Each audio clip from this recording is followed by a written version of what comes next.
Hi friends, ఈ రోజు మా అక్క ఊరు నుంచి వచ్చింది.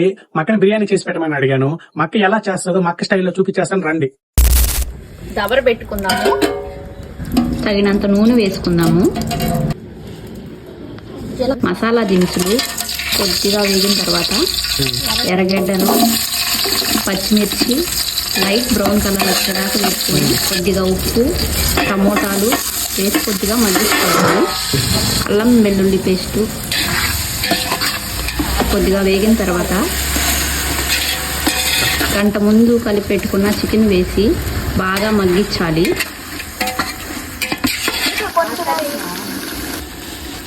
అందులో కొద్దిగా చికెన్ మసాలా, కొద్దిగా కారం వేసి కొద్దిగా వేగనిచ్చాలి. తగిన నీళ్ళు పోసుకోవాలి.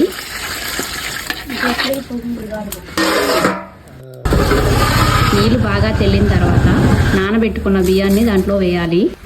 వేసి ఉప్పు కారం సరిపోయేమో చూసుకొని మూత పెట్టి ఉడికించాలి. కొద్దిగా పుదీనా, కొత్తిమీర వేసుకోవాలి. చిన్న మంట మీద ఉడికించుకుందాము. బిర్యానీ అయితే రెడీ అయిపోయింది. దింపేసుకుందాం.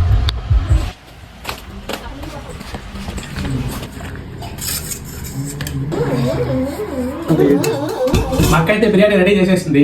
ఒకసారి ఎలా ఉందో టేస్ట్ చేసి చెప్దాం. కొంచెం నిమ్మకాయ పెట్టుకుందాం టేస్ట్ కోసం.